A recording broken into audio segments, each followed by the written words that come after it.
Reflections of Malevolence. The Cursed Mirror's Mind Trap. As I sit here writing this, my hands tremble with fear, for the horrors I have experienced still haunt my every waking moment. It all began innocently enough when I inherited an old antique mirror from my late grandmother's estate.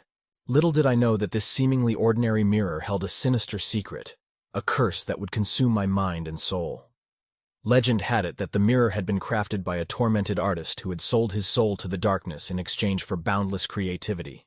With each stroke of his brush, he infused the mirror with the malevolent energy of his torment, unknowingly sealing the fate of all those who would gaze upon it.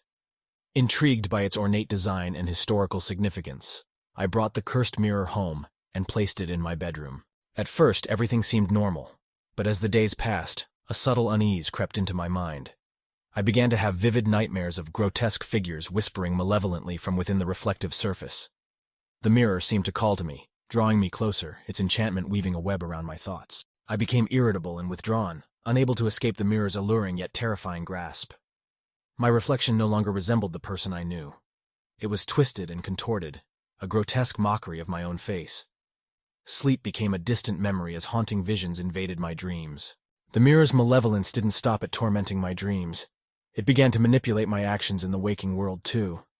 I found myself compelled to gaze into it for hours on end, losing all sense of time and reality. It whispered promises of power, of knowledge beyond mortal comprehension.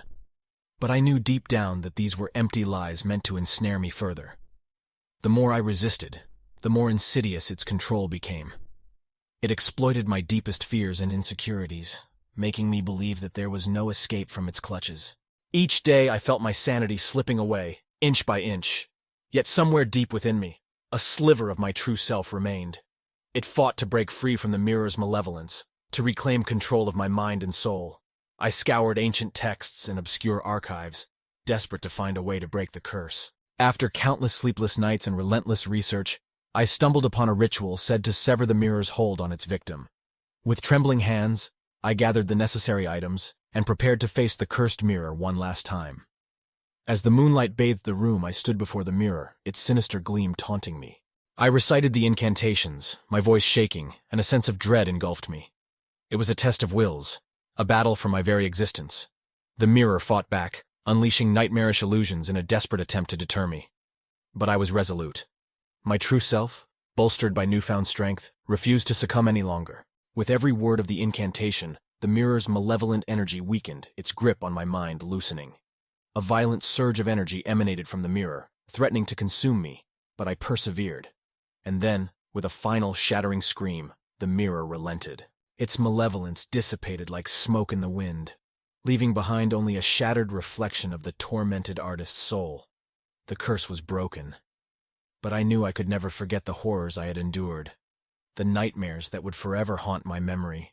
The cursed mirror had been defeated, but its mark would forever be etched upon my soul. As I write this, I still feel the lingering presence of the mirror's malevolence.